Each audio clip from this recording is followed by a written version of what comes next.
regular meeting along with our CRA meeting. The date is September 10th, 2025. It is approximately 6:02 p.m. Welcome everyone here tonight. At this time, I would ask Commissioner Moore if you would please lead us in invocation. Stand if you are able.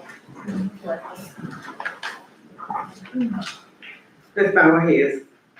Dear Heavenly Father, once again, we want to thank you for waking us up today to this brand new day we've never seen before. We thank you for your grace and for your mercy.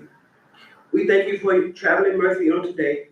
We thank you for how you took care of us all day long. We ask that you be with us this evening and help us to agree and disagree in unity and love. Help us to do those things that are pleasing in your sight, and we'll forever praise your name. All these blessings we do ask. In that son Jesus' name. Amen. I pledge allegiance to the flag of the United States of America and to the republic for which it stands, one nation, under God, indivisible, with liberty and justice for all. Thank you. Again, thank you everyone for being here this evening. It's nice to have a little bit of sunshine. I think we're all a little waterlogged. So with that, I'm going to go ahead and, Madam Clerk, if you would please do the roll call. Yes, ma'am.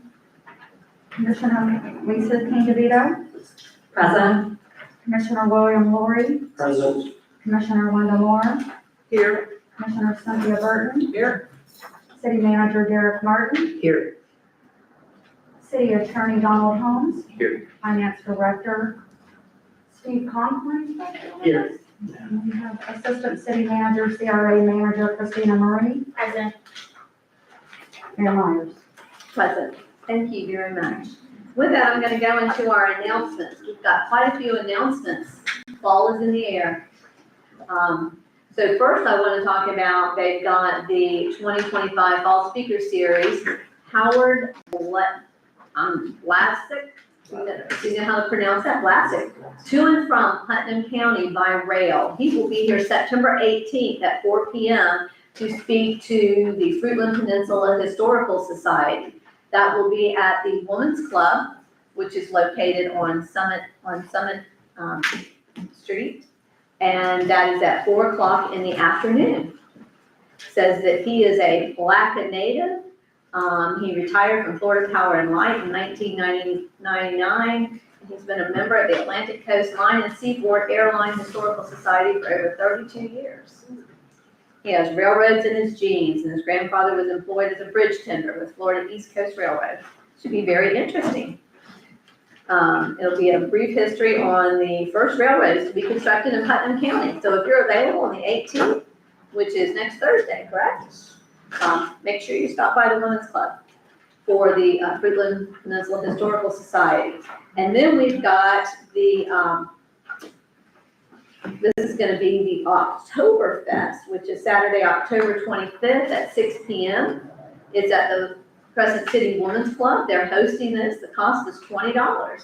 They've got German goulash, curried fruit, dessert and drink. Beer and wine is going to be available for a donation. They're sponsoring the Pink Out Putnam Cancer donations. And I don't know if any of you have ever seen that, but that's with all the flamingos and the pink ribbons that they put out in October. And then, of course, their bunko. They're continuing with their bunko. I'm glad to see that just keeps going and going. That's Wednesday, September 17th from 1 to 3 p.m. The cost is $6. That also is at the Crescent City Women's Club. And bingo, $20, dinner and bingo, Friday, September 19th, which is next Friday. If you feel lucky, I don't know how many of you didn't do so well with the Powerball, this is your opportunity. Jackpot payout is $50. Tickets are available at the door. All winners will be paid with local gift certificates, and you must be 18 years of age. And I know that usually starts at, doors open at 5, and at 5:45 is usually when bingo kicks off. Is that correct for our women club members here? Is that right? 5:30? 5:45. Be there at 5 so you don't miss out and you get your card and you're ready to go. Socialize. Excuse me? Socialize. Oh, yeah, socialize, yeah. And then we've got, so this is with Also at the Women's Club, we've got the yard and bake sale. That's Friday, September 12th and Saturday, September 13th from 8 a.m. to 4 p.m. So it's a big bake sale. If you have any questions, please contact Mary Ann with the Women's Club. And let's see, we got a lot going on.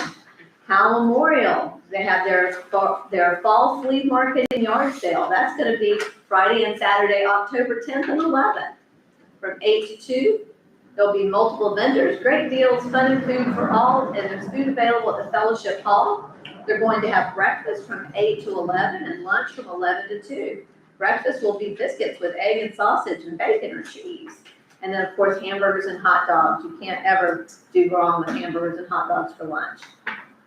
They also still have space available if anybody wants to do vending. And then the big one we've got coming up, this is for our Swine and Wine. So Swine and Wine is put on by the our Rotary Club of Crescent City. It's October 4th, 2025 at 6 p.m. to 10 p.m. at Crescent Lake Farms. The tickets now are $75. You can ask about table rates. I believe we've got several Rotary members here in the audience that will be more than happy to sell you a ticket. Is that right? And that always goes for our Raising Dollars for Scholars, which is a great program that the Rotary Club here in town does for our seniors. And I think senior high school students, yeah, that's true. I believe that's everything that we have. So there's a lot going on. Yes, ma'am. Do you have another announcement? I forgot to send the flyers. The Vintage and Artist Market is at Tree Town on September 27th and 28th. Oh, that's right. September 27th and 28th. Yes. And It's then in October, the end of October, yeah. So that's gonna be, would you like to speak a little bit about that? You, or I think Tim's here. Would one of you like to get up and say just a little bit about He's that? closer. Okay. That's right. Hi, everyone. The Vintage Market is going to be the 27th and 28th. It's going to be inside and outside. We're going to have many good vendors, antique dealers from Palatka and DeLand and the area.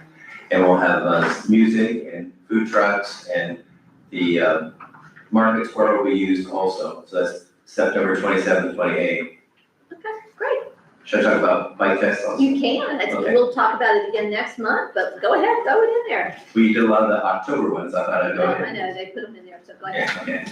So October 25th, we're going to have a Fall Festival Bike Fest. It's going to be on Central Avenue and the Market Square. We're combining the Fall Festival with the Fall Festival, with the Bike Fest.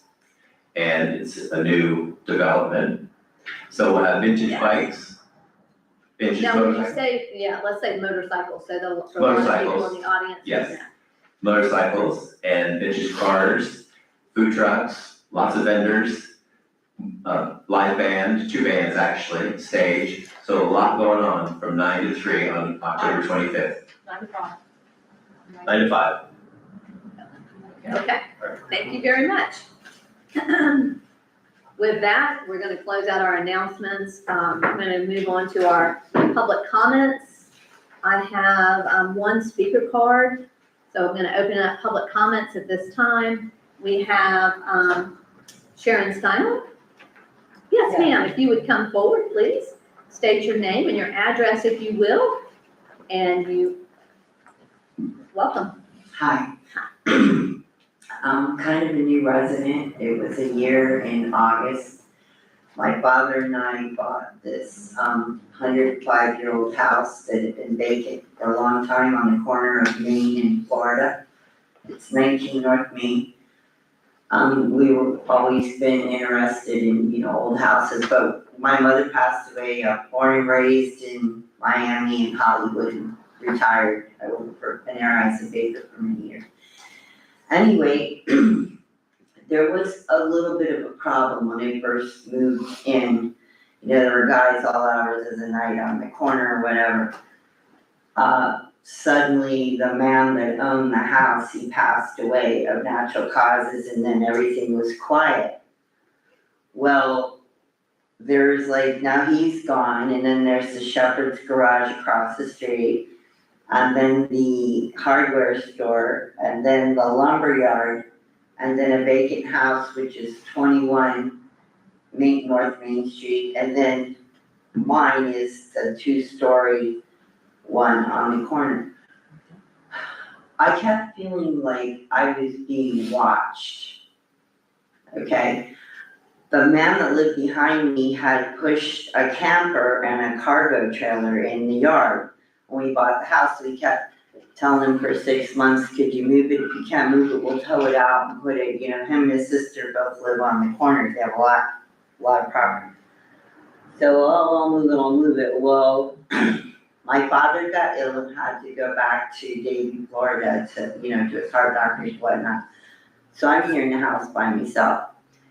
So I start hearing people coughing and stuff and realize there's people smoking crack in the camper that was pushed in my backyard. And one day I come walking out and this one guy says to me, he goes, are you there by yourself? I have dogs and everything. And I said, what are you talking about? He goes, I hear you in there talking to somebody all the time at like 2 o'clock in the morning. I'm like, first of all, I'm in there talking to my dog, and how can you hear me at 2 o'clock in the morning? My house is like 4 feet off of the ground, and it's got wooden floors, and there's some gaps because we were installing new floors. Well, he was in that camper. So they come walking out one day, and my family comes pulling in from Miami, and the guy comes walking out of the camper, and he starts saying, hey, who are you people? Well, it's my father and my daughter, and they went. So needless to say, the campers get moved, whatever. Now, I still keep getting the feeling that somebody's watching me. I'm standing in my kitchen, and I see the house next door, and I can see down in the hallway, and there's a candle sitting on a table, and there's somebody sitting in front of it. I could see the outline of their face. I kind of panicked, and I thought, did I see that, or is that a reflection off the TV from the living room shining on, because I got these solid glass windows. Well, I go out the next day to mow, and we notice a window open, and then there's a pane of glass missing, put somewhere else. I look and I see the candle in there.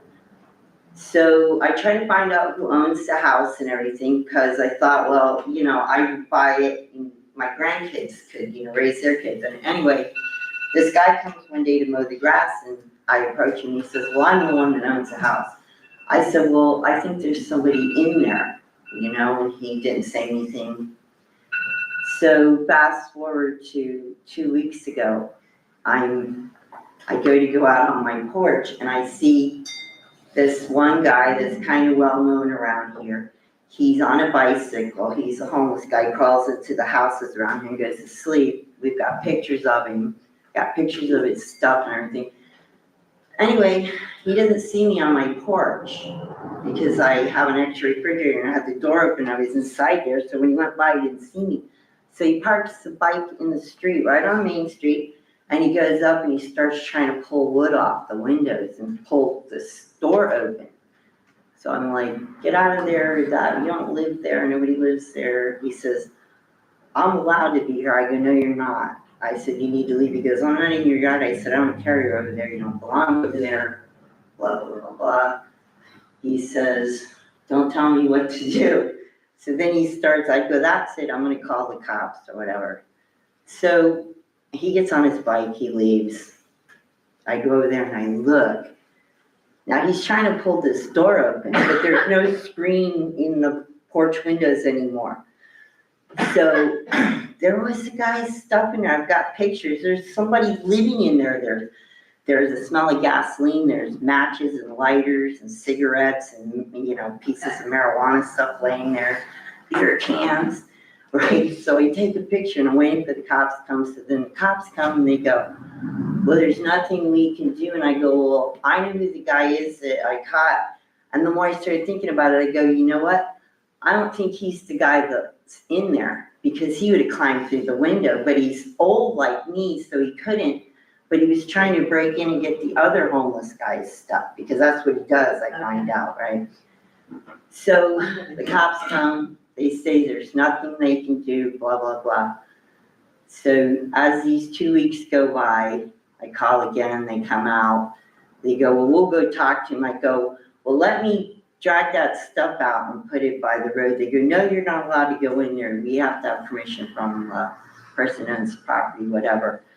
I go, well, he doesn't have permission. Not only that, he's not only in the front porch, he wants you to think that because they steal each other's stuff. What he did was he took the plywood off the door entrance and he sneaks in behind that plywood and he's in that house. That's why I saw him in that room.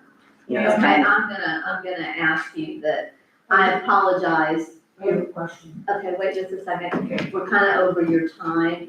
Okay, well- But no, we Yeah. still want to, we. well, the guy that runs the thrift shop, I'll just say this really quick. As we were pulling in the parking lot, he said, Sharon, where are you? He says, I'm over here feeding cats by the lumber company. He says, I just seen the guy you were talking about crawling through the window into that house. Okay, Commissioner Burton has a question for you, and then I'm gonna ask our city manager for some direction. Go ahead. Yeah, first of all, I just would like to know, what is your address? 19 19 North Main Street. North Main. She's right on the corner Yeah. of Florida and. Yeah. I know she said that, I just didn't get it. And so all this really is kind of revolving around where. Yeah, there seems to be a homeless problem Oh, around yeah, here. yeah. And they're crawling in these houses to sleep. Okay, And they go up and, you know, I knew one of these women, but I didn't know she was a homeless person, cause I just moved in, I thought she was living in an apartment over here. And yeah, she was telling me, oh, well, we'll steal your plants off your porch and sell them to somebody. Mr. Martin, would you, yeah, if you'll give her your business card, and then also ask Pam, our code enforcement, or. Oh, I went to see her Okay, and I told her about what was going on. okay. do we have any, sheriff cards I or? don't know, do we have any over there? I showed her pictures and everything, she really We'll have, didn't we'll wanna have, hear it, she we'll was have saying. Major Ussery, we'll have Major Ussery, I'll ask Mr. Martin to have Major Ussery stop in over there, okay? Yeah, well, Sorry. if the lady that owns it, that lives on the corner of 308 and El Rondo Drive, she owns a couple properties around here. And, they excuse fines for her and everything else.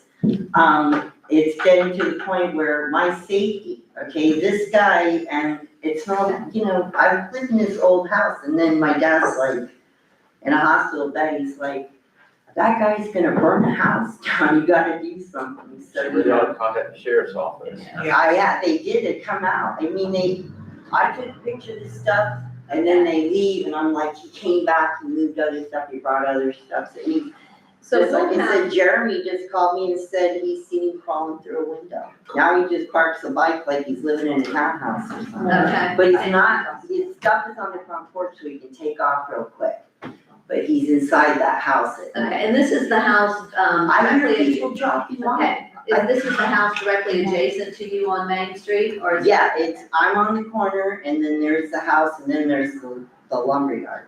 Okay, yes, Commissioner, it's the house that has burned, yeah. Okay, so, Commissioner Vito. my question is, Sharon's house, 19 North Main Street, Right. maybe that may be one of the residences that would be eligible for a CRA grant. It may be a contributing structure to the historic district, so maybe Christina should also get the term. I know the house next door to it is one of the ones that we toured and visited, so I don't know if that one's a contributing structure or not. If it's 100 years old, there's a high. It's 105. Yeah. Right, well, there's high possibilities, so anyway, I'm talking about our CRA director. Yeah.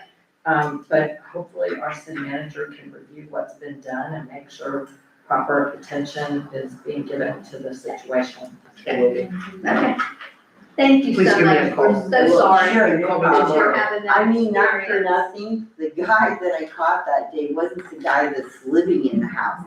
I start to realize that the guy that's living in the house is walking by me all the time when I'm getting stuff out of my car, and he's watching to see where I'm at, because I don't hang out in my front yard, because it's kind of a big house, I go in through the back, so. Yeah.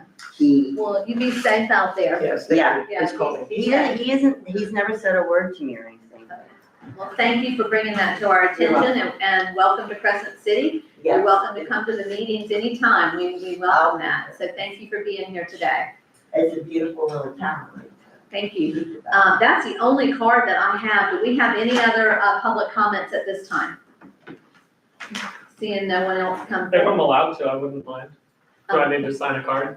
Sure. No, you're welcome to come forward. Okay, I just had a question about the revised agenda. On the prior agenda that was out, sorry, my name is Tyler Denningham, I'm at 501 Roy Boulevard in Baltimore Springs. The prior agenda had an insurance decision to be made on it, and the revised agenda does not have that on there. Has that been removed from the agenda today? We're gonna have that discussion. We haven't got there yet. Okay, The then I'll, information is in the city manager's report, got so it's just not under business. it, thank you. Yes, sir. If we have no one else come forward at this time, I'm going to close our public comment portion of this meeting, and we have a proclamation. So with that, I'm going to go ahead if Assistant Chief Aaron Highfield, if you would come forward. And you're welcome to bring your family. And then we've got Miss Angela. Do you want to bring the big one? I figured. Y'all want to come right here? I'm going to go ahead and we'll read this. So we've got Proclamation 2025-06. It's the City of Crescent City honoring the retirement of Assistant Fire Chief Aaron Highfield. This is a legacy that we have here between these two gentlemen. Whereas Assistant Fire Chief Aaron Highfield has faithfully served Crescent City as a volunteer firefighter for 29 years, in dedicating his time, skills, and courage to protecting the lives and property of our community, while also maintaining a full-time career.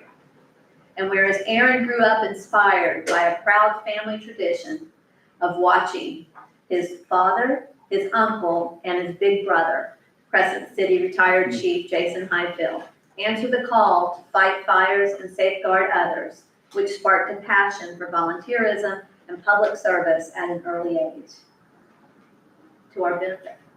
And whereas early in his career, Assistant Chief Highfield demonstrated extraordinary courage when he pulled a man from a burning built home, thereby saving that man's life, an act that exemplifies his bravery, selflessness, and devotion to duty. And whereas Assistant Chief Highfield's leadership, compassion, and respect for his peers led to his fellow firefighters selecting him to serve as Assistant Fire Chief, a role in which he has provided steady guidance, mentorship, and an unwavering example of dedication. And whereas beyond the firehouse, Assistant Chief Highfield has always treasured the simple joys of life, hunting, fishing, sharing time with his family, most especially his beloved wife, Angela, I guess Angie, and his son, Cody, reflecting the values of family, faith, and community that has shaped his character and service. And whereas the City of Crescent City acknowledges the many lives Assistant Chief Highfield has touched and those he has comforted in their times of need, and wishes to express its deepest gratitude and admiration for his extraordinary service, his sacrifice, and countless hours he has devoted to the safety and well-being of our residents. Now, therefore, I, Michelle Myers, Mayor of the City of Crescent City, Florida, on behalf of the City Commission and our entire community, we do hereby honor and recognize Assistant Fire Chief Aaron Highfield for his 29 years of distinguished volunteer service and extend our heartfelt congratulations on his well-earned retirement. We wish Assistant Chief Aaron Highfield Godspeed as he begins his journey into retirement, knowing there's a hunting camp just waiting for his arrival. This weekend. In witness whereof, I have hereunto set my hand and caused the seal of the great city of Crescent City to be affixed this 10th day of September, 2025. Thank you.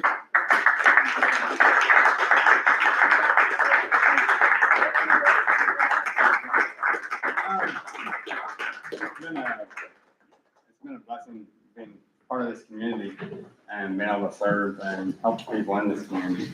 I moved here back in '96, and shortly after I joined the department here and, just it's kind of been a second family to me, that department, so, everybody's always been welcoming, the city's been welcoming, and just made a great home for me and my family, and just enjoyed my time here, and glad I could help anybody who needed help at the time, and enjoyed what I did. Well, we are greatly appreciative, and it goes to show the character of someone when they dedicate their lives to fighting fires, but when they do it also after a full-time job, that they come in and they volunteer in a community. It just says a tremendous amount about you. And so for all of us, we are greatly appreciative, and we just wish y'all all the very best as retirement can offer. Thank you very much. So let's get a picture. You got that, okay, so don't turn me over.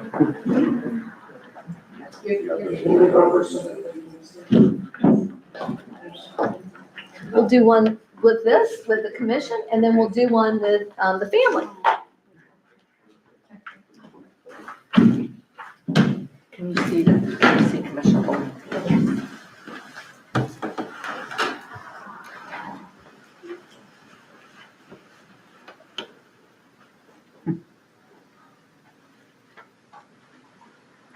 Okay, let's do one with the family. Let's get the family up here. Thank you. Myers, can one more, if please? Thank you. You don't want to get up there? Okay.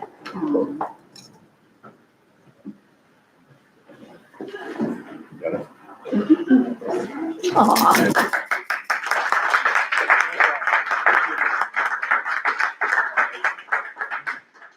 No, thank you. Thank you both. Enjoy your time together.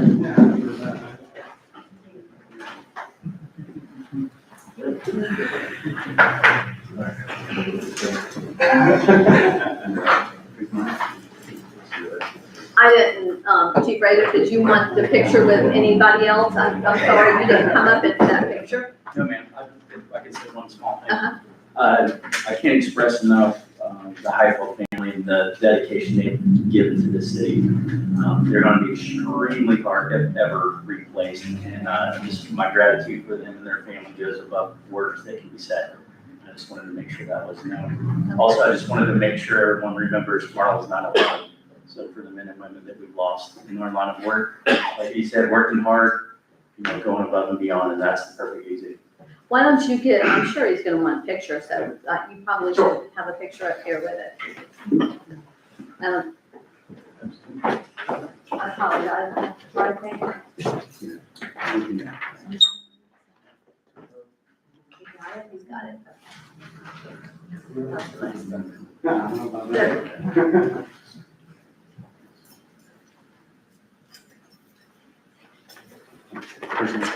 Thank y'all. Thank you very much. That is true. So tomorrow, please, everybody, take a moment. Take a moment today. Take a moment tomorrow, for lives that are lost.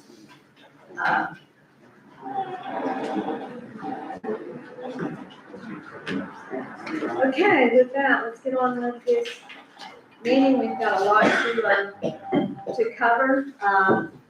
I guess, did we ever hear from the captain? Yeah. Good. He actually is right here, and he apologizes. Okay, He had a couple things come up out of his control. okay. So you have in front of you, everyone, you have the sheriff's report. We can go through that real quick. Of course, he said there's nothing to report as far as illegal activity that had occurred. Does anybody have any questions about that? Okay. And again, this is for the month of August 2025. You go into the next one, we've had 2 accidents. Looks like there was one at 427 North Summit Street. 2 vehicles side by side, and one traveled into the other lane, causing a collision. And then at 814th Randolph Street, and that one was a very interesting, that one provided for a very interesting scenario. So we had someone, they were They went into, the cemetery on Randolph. So that's Evergreen Cemetery. Yeah, Evergreen, yes, they went into Evergreen and they hit a tomb. And, he was arrested. He damaged the tomb in the cemetery, but we were getting phone calls here because there was unfortunately, a skeleton, that was uncovered that has now been taken care of. So he created quite a bit of damage in the cemetery, but, Did you figure out who the skeleton was? I don't think they figured it out. Over 60 years old. I know that, one of the neighbors who lives across there happened to call me that morning when we were trying to figure out what to do about this, and, I said, are you calling me about the skeleton? And she says, what? She said, the skeleton. I said, yeah, across the street. I said, well, actually, there's quite a few skeletons across the street from you. But yeah, that was an interesting one, but he did go, they did arrest him, and they got that taken care of. And I think that's it. Do you have any questions on any of this? That's all I know. I have some questions for the major, but I guess can we still do that then? Does he still have the same deal? Yeah, sure. Yes. Okay. Sure. Yeah, sure. Thank you. You're welcome. I did, for those of you that are interested, I had an opportunity, earlier this week to go through the new facility next to the sheriff's, office where they're building our new, animal control center. And it is very nice.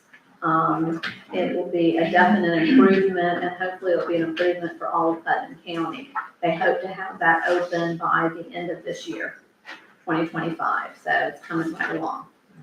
So that's good news for everyone that's, okay, with that, I'm gonna recess this meeting, and I'm gonna open up our CRA, meeting. And so, Christina, I'm gonna turn it over to you.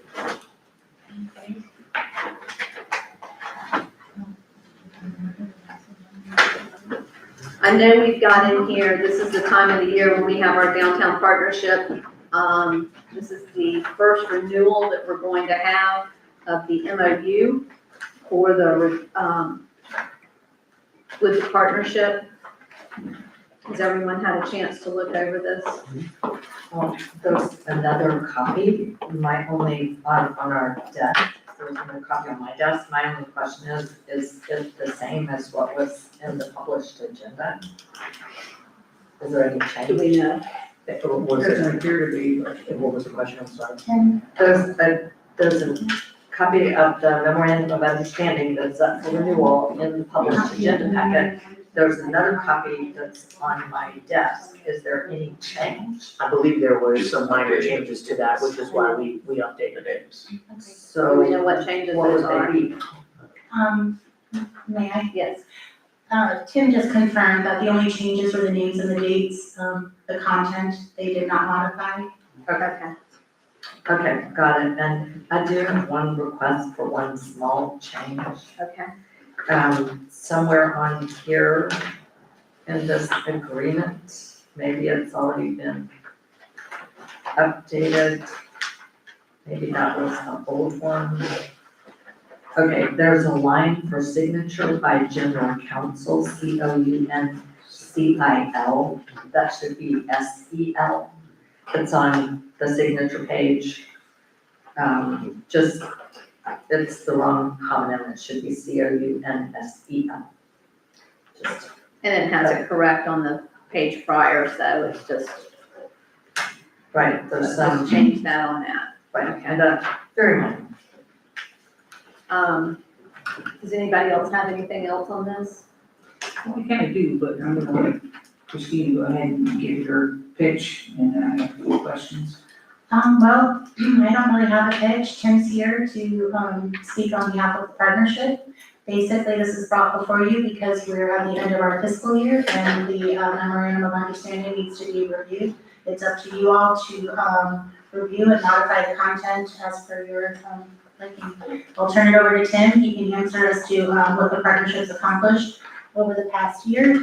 And he'll also ask for their next quarterly disbursement. Thank you. You want to ask, Yeah, I may as well ask the question because your next quarter disbursement would be part of our new budget for next year, wouldn't it? Is that correct? yes. Yes. Okay. So really, I kind of would like to put this on hold. Because right now, I feel we should really kind of discuss some of the money and how it's kind of being distributed, to see if we can't do something a little better with, I mean, the distribution is 12.5, I guess, every quarter. And we're paying Tim, I believe, $50,000 a year, is that correct? I believe that's your salary. Okay. Well, that's what you contract with, Correct. your contract 1099 employee. So basically, we're giving, and that's specifically for his salary? Well, That's my question. that was the intent. Was gonna ask about adding some language into this so that it does, it says for the administration, but when we originally did this, that was the intent, was it for the executive director position, while it didn't specifically state that in the contract. Well, I think it just needs to be, it needs to be looked at a little bit further. I know we've been really kind of talking a whole lot of budget, basically our budget for the city and things, and I think this was kind of skimmed over a little bit. But as I was looking at this, I'm thinking, I just think it's time maybe to take a second look at how we're doing this particular thing. So I really would like to make a motion, if I could, to have a workshop or something on this to just go through it and understand what it is we're paying for. Is that what you would like to do, is make a motion? That's what I'd like to do. Do I have a workshop on it? Yeah. Do I have a second? Okay, the Okay. motion dies for lack of a second. I would like to see that if we do go forward with this, and maybe we have to approve it at the next meeting, but for us, if the commission, of course, I can't make a motion, but I would recommend that we have something in this that indicates that it's for a full-time executive position, and if at any time those hours decrease, then those dollars would be decreased appropriately. And the other thing though too is, I think, I don't know if this is right or not, but the CRA is part of our city and is part, in the commission, we're the ones that, hold the purse strings per se and say, hey, what we can do. I think we ought to be involved also as to, your that budget and also maybe to who we're hiring for the next time going forward. We should have a little more say in what's happening with that dollar amount. Commissioner DeVito? Yes, it's my understanding that a Main Street organization is supposed to be a 501c nonprofit, and that they are supposed to be they're supposed to be directing their own ship.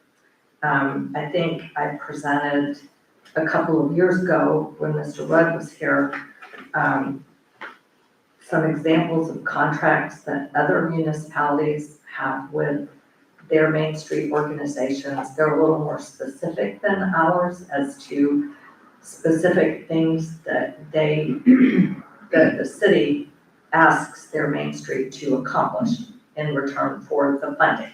So it's very specific, particularly in DeLand. But it's my understanding that we are not supposed to be managing them, taking the place of their board of directors.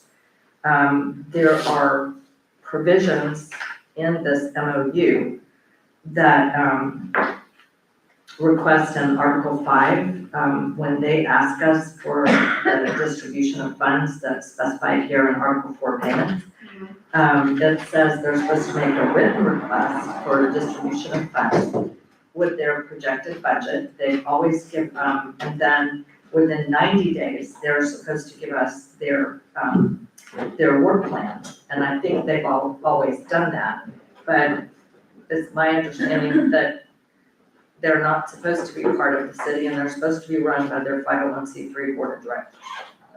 I'm not saying that we do that, I'm saying we need to have some language in here, because we have a fiduciary responsibility for sending money out to them.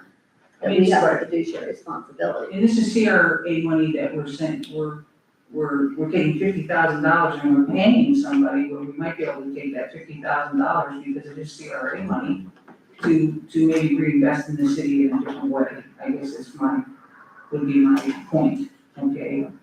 We always complain that this house needs to be painted, or that building needs this or that or the other. And, I'm just bringing it up because, I think that we should just be a little more fiscally responsible with the money. Okay, Mayor, I have another question. Yes, ma'am. Okay, so the requirement, and maybe this is something our CRA manager can answer, to be a qualified Main Street organization, aren't they supposed to at least employ a part-time director? Yes, you can address that. That is correct, for our population, 5,000 or less. Okay, The and, part-time director.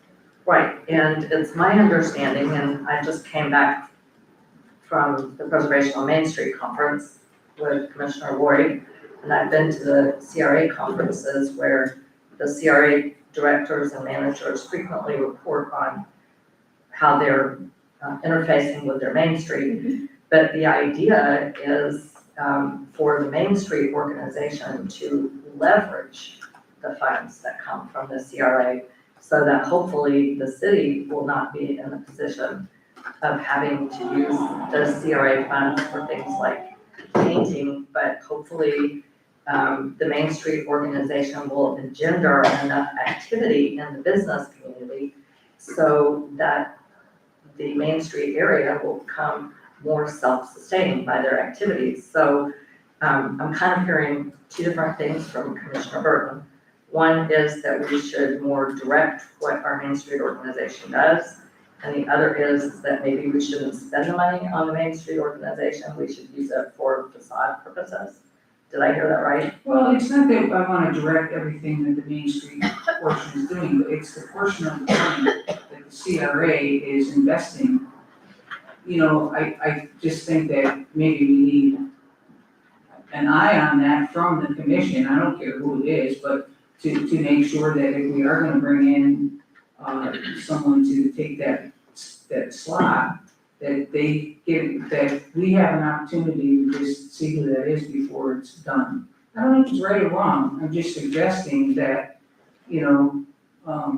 Okay, so wait a minute, do you want them to fire Tim so we can hire I'm somebody not else? saying that. I mean, he's working here now, they No, just I hired him. think, my concern is, and why I think that we need to do this is, again, I've said we have a fiduciary responsibility for this, for these funds.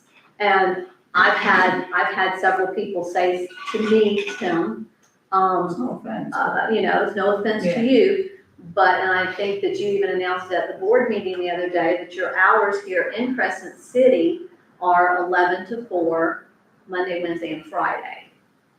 And so, I envision a full-time position being just that, full-time, and so I have some concerns when I have residents come to me and say, you're spending this money. I guess you can account for for the 25 additional hours. And I know that with the events and everything that in the past, Christina spent a tremendous amount of time. I don't know that we're having those same amount of events anymore. So I'm putting it back at you and Christina, if you have anything to add to that. That's why I just said if we have language in here that. Do you have a question for me, or you want me just to defend the position, No, or what? I'm just saying that that's what you announced, and I've had some complaints about it, so I would just. Well, recommend I had the office hours because that seemed to be when people came in. They don't come at 8 o'clock, they don't come at 5 o'clock, they come in the middle part of the day. Tuesdays and Thursdays, I'm out in the community, either in Palaco or here, trying to meet property owners or make connections that might, broaden our scope and our net with the adjoining counties. I don't think that everything can be done from behind a desk. I think I need to attend different Putnam County events and be seen, so they put a face with what we're trying to do down here, which is to beautify, bring economic vitality here. So Mayor, as I understand it, he's saying he is working the hours, that there's a misconception that his stated office hours are his only work hours. And that. And that he's in Palaco working some of those, Well, 2 of those days, so. certainly, I know that, he has a lot of paperwork to do, he has a lot of being out and about with businesses to do. I've come in there and interrupted him when he's doing some kind of paperwork, there's a lot of paperwork involved and a lot of communication. I've been very involved with that, so I get it. So, to me, I remember this was a big deal when we became a Main Street community. And Commissioner Burton went to Tallahassee, Secretary of State Gordon came here, we had a big tour. We were very proud of that, and I think they've come together as an organization, so, I don't know, I mean, this is a surprise to me to hear that there's a concern about it. I note in here, when we re-up this agreement, we are supposed to have, a work plan for the CRA, their annual work plan, submitted to us within 90 days of the effective date of the MOU, just like we did before. And I certainly think that we could discuss the MOU when it's submitted, but I certainly would hate to demoralize the Main Street organization and the volunteers they have by Oh, saying that. nobody's doing that, we're Well, not. no, but this is on the table for a vote, right? Yes, it is. Okay, well, We're not doing that. My only suggestion is we have a fiduciary responsibility. Right. And so as we go into the future, we need to make sure that, and if we need to be specific, so it's not the administration, it's for that position. And that was the intent for which this was originally presented to us, because Christina was no longer, but this was gonna be the city's contribution to the Main Street program. And so I'm just saying that, I think as we go forward, and commissioners, this is at your pleasure, I'm just making that recommendation that you might just wanna tighten this up a little bit. I just want to add, one of the reasons we wanted to do this, actually, I guess in the county partnership we got in the annex, was that people were confusing what the Main Street Group is doing for the city. They are an independent 501c3, they're working on their own, but we're still providing financial support, as all Main Streets get. Yes. And so, if they're supposed to be independent, we don't want to be more involved in their affairs. We have a memorandum of understanding with them, they've fulfilled their parts of it already this year. So, I think we just need to move forward and approve it. And again, I'm gonna say, at no point have I said I want to be involved in their affairs. I'm saying that the fiduciary responsibility we have is to Right. make sure that money is spent the way it should be spent. Right. That's all. And I think we did that. Can I add something, Mayor? Yes. Just for transparency purposes and looking at this contract, if it's time for renewal and we have a chance to modify it, maybe we can work together to create a metric to which you can have a performance base, so you can see, so the community can see. I know that Tim did a really good job on the executive director, did a really good job on our last meeting, providing the commission a list of all the successes that were done in the last month, which seemed to be a lot. I didn't even hear about those on the street, but I read about them when it was reported. So maybe that we can build something in this contract that requires him to do that every month, just like all of our other divisions, basically. And I can report that, but they can even come and report that, and that will give you guys something to fall on, is when the public has questions on what's being done. Whatever, I'm just saying that, yes. Mayor, just to that point in Article 4, they're supposed to submit quarterly progress reports. They're a private organization. I think quarterly is just fine. They're not a city department. I think that quarterly gives them enough flexibility to assess what they've done, to I assess don't the think impact. anybody's questioned that. No, I said, well, the city manager was saying make it monthly. If there's already a process for monitoring data and reports, and they're quarterly, and I think that that's enough. I think that's frequent enough, and gives them the flexibility to make those assessments. I think it's quarterly, probably for a reason. And were those more financial in that statement? Because I haven't really seen quarterly reports other than financial quarterly reports, It not. says progress. For the last meeting, we had an activities report and then what the future would be. And I'm here to update that, if you'd like me to. Sure, go ahead.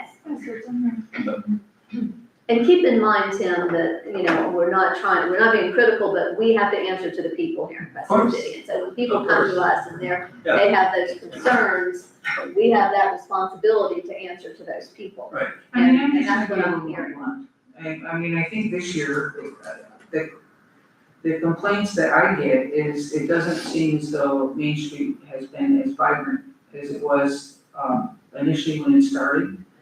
We did lose different venues, okay?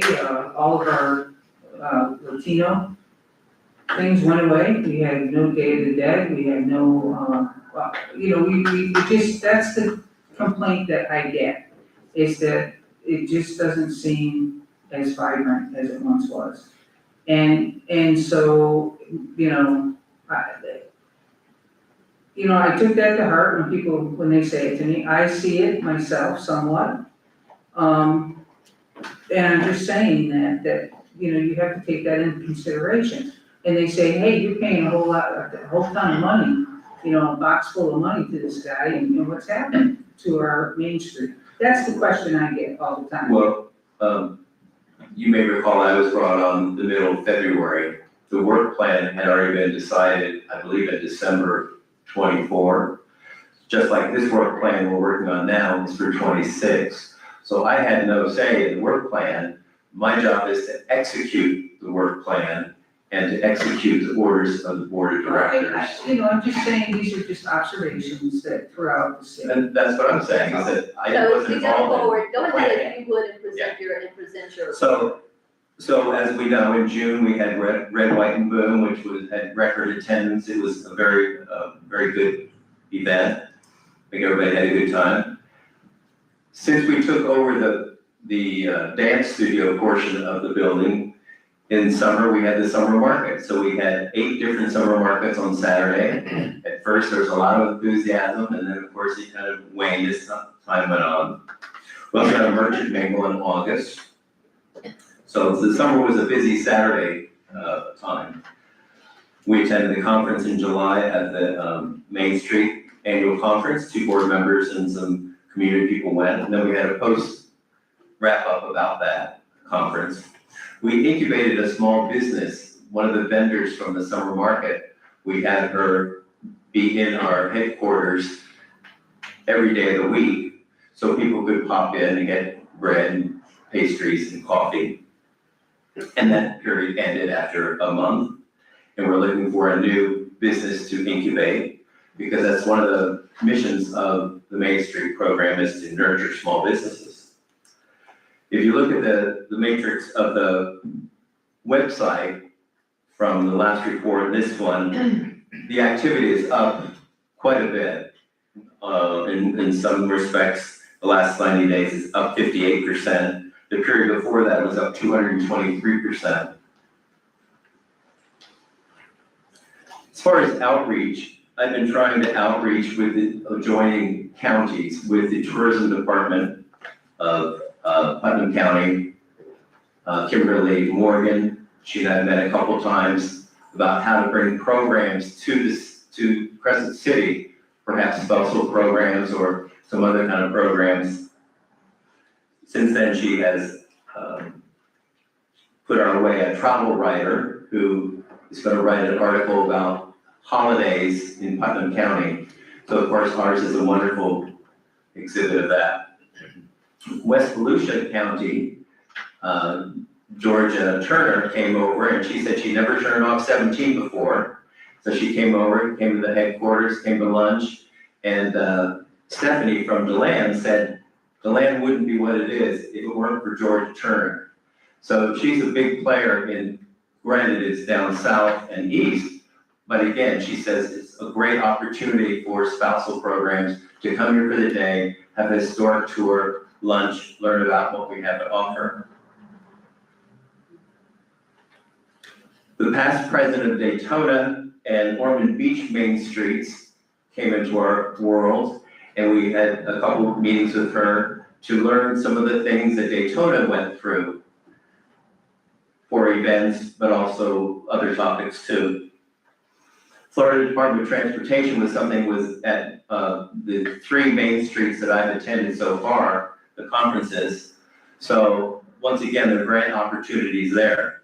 That's all in the past. Moving forward, I've been speaking to, first, been meeting with CRA and teaming up so that we can work with the targeted properties here to have some facade improvements. I've spoken with 4 property owners to discuss their plans that they're not sure what to do, and so we're going to offer ideas there. We're going to establish a legacy program with the Downtown Partnership. Of course, we're continuing to explore ideas for the studio, which we're open to any suggestions, but right now there are dance classes that are happening, and we're considering an art exhibit, exercise classes. With this, back to the CRA, we're working on historic district entrance murals and new signage for the historic district, and we're targeting facade campaign. As we mentioned, the vintage market is coming up. We're going to have September 27, 28. We'll be decorating the lamppost if that's approved for the fall, and then also for the holiday time. Bike Fest is bound to be, I think, much bigger than Red, White, and Boom at this point. That's October 25th, where Central's closed, modern and vintage motorcycles, cars, music, food. And then, of course, December is Light Up. There's a conference, September 28 and 29 that I'm going to go to for the Main Street. It's a required quarterly for executive directors. And we also are starting a fundraising campaign to help offset the expense of the fall and holiday events. So we're looking for specific sponsors, but also we need volunteers if anyone knows any volunteers. So those are some of the things we're doing.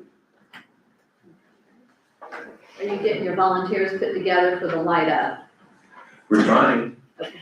We came over today to look at the lights to see how they were stored, and that's going to be a challenge. The lights. We'll get through it. We Yeah. do every year.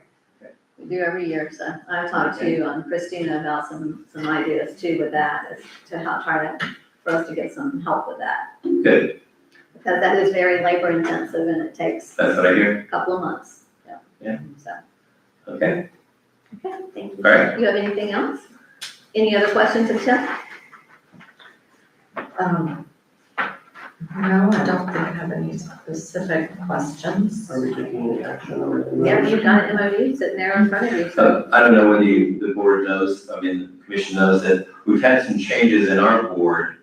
Our executive board has made some changes, and that has impacted our promotions pillar, and a lot of those responsibilities have come to me, so that's fine.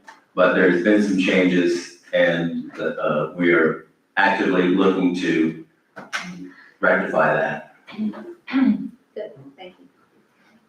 I move that we approve the MOU with the Downtown Partnership for the next fiscal year. I will second that. We have a motion and a second. Do we have any other discussion? It's not easy to have Main Street. This was really your baby and. It was my baby. It was absolutely, it was my baby.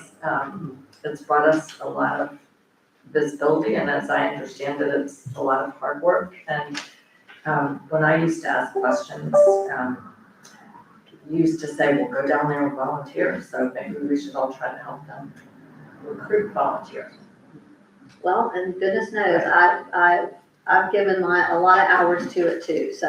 Right. Any of us that can give hours to it, please by all means, and that's across the board in the community. It should be something that's rewarding and fun to do, and I know they are very limited on volunteers, and it takes a village. It definitely takes a village. And as I pointed out, I am a dues paying member and volunteer for 3 of the organizations that support Main Street. So I'm putting my time in. And I'm glad you both went to a Main Street conference, so you kind of get a better idea as to what it involves and how it works. So it's very helpful. It's very beneficial. So we currently have a motion on the table, and a second. Could you repeat the motion, please? It's to renew the MOU Okay. with the downtown partnership. With no additional language. Okay. Madam Clerk, would you do a roll call for us, please? Commissioner Burton, No. Commissioner Moore, Aye. Commissioner Lori, Aye. Commissioner DeVito, Aye. Mayor Myers.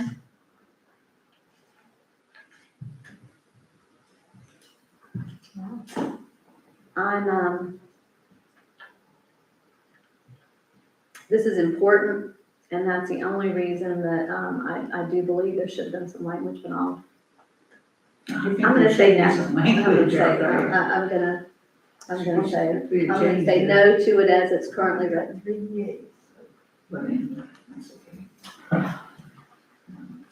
So it passes. Okay, so let's move on to the next one. We've got grant applications. Do we have some grant applications? Yes, ma'am, in your revised agenda packet, you'll see an application for 310 Central. That's actually the partnership headquarters. The building is owned by Mr. Charlie Lane. And you have before you 2 estimates for new canvas awnings. And I'd like approval to move forward with that project under our revival or facade grant program. Okay, commissioners? I move that we approve the grant request for 310 Central Avenue for the low bid, what is that, WC Specialty Services? Is that the name of it? Yes. For $7,296. I'll second that. Okay, we have a motion and a second. Do we have any other discussion? I have a couple questions.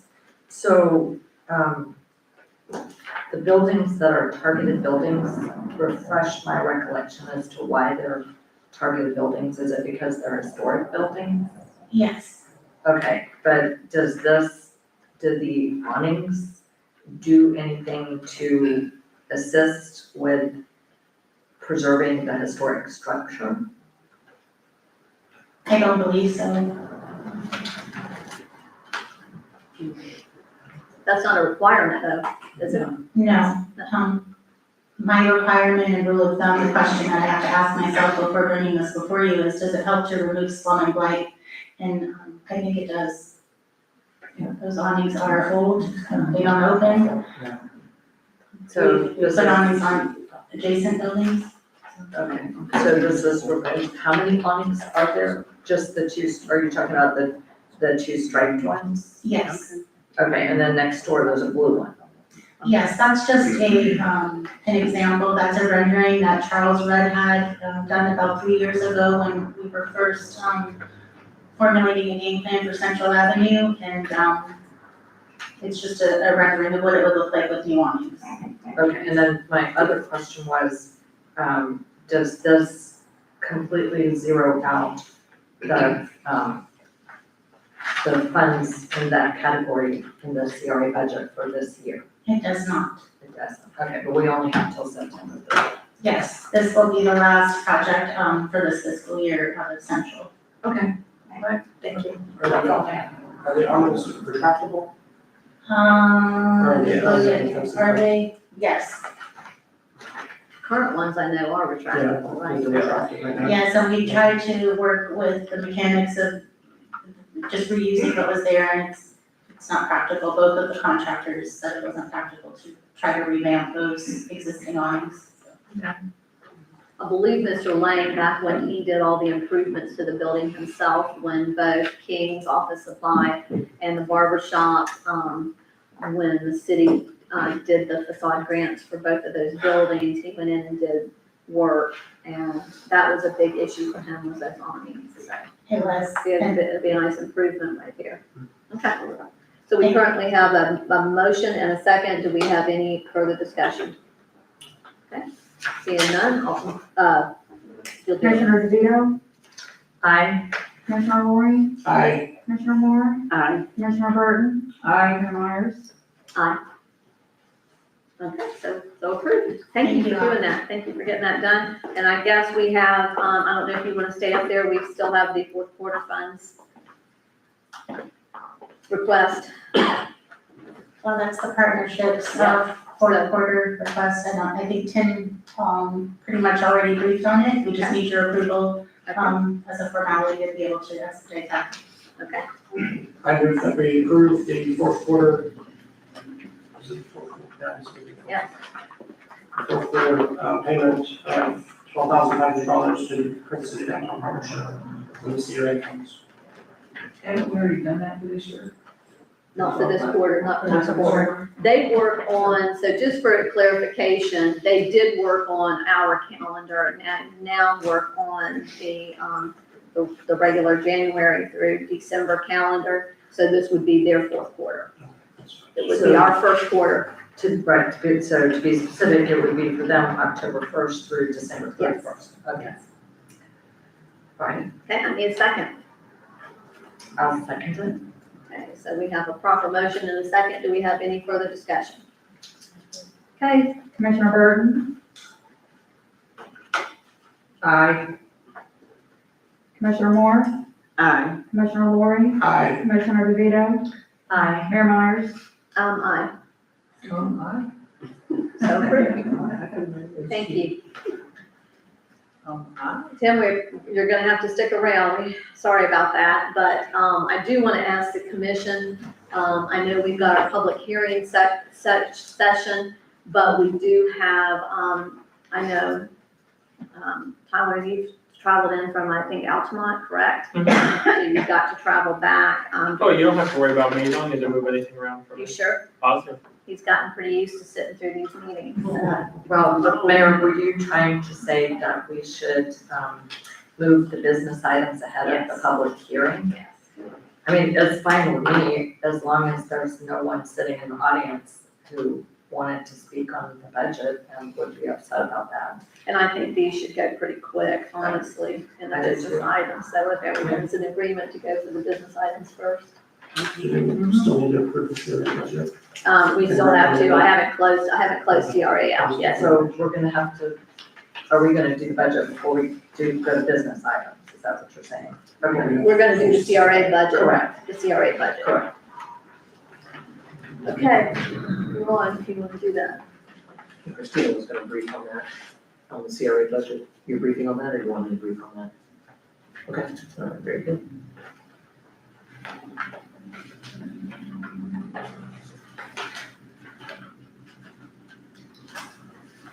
I think all of you have your budget sit, in front of you. There's 3 sets in here. The CRA, right now, it's my understanding, this is correct, that the county, is adopting the rollback rate. Yes, ma'am. Which changed, which reduced the county portion of the CRA budget. Correct. Those reductions, so the mayor, is correct. There was a first reading yesterday adopting their rollback rate. It reduced, proceeds coming to the city from the CRA. We went ahead and adjusted our numbers. I'll just run through quickly, on the central, north, and the south. We have approximately around $604,362 in revenues. That is broken up by having $179,602 in the central CRA, $368,673 in the north CRA, and $56,087 in the South CRA.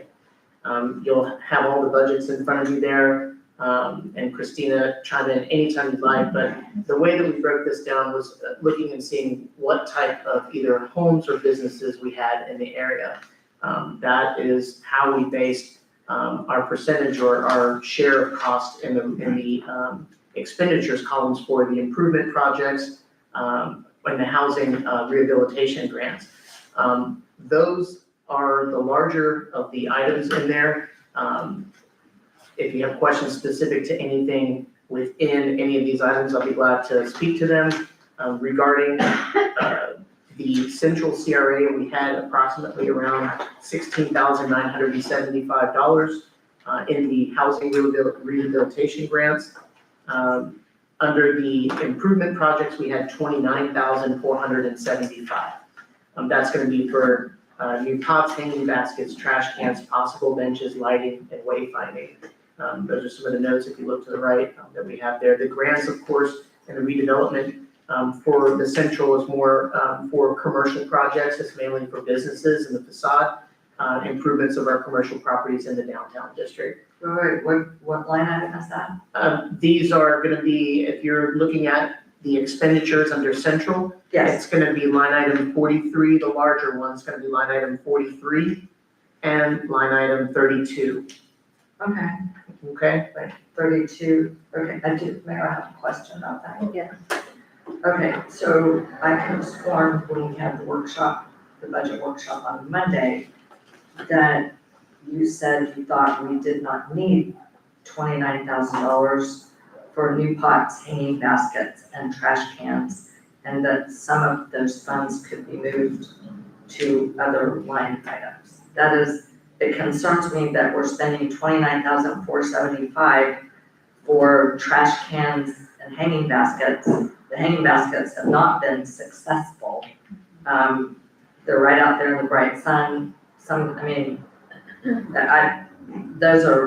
Those haven't even been started. So we've got $29,475 for, I would say, the miscellaneous things, but the houses, which there are some very, very blighted houses on North Main and Cedar.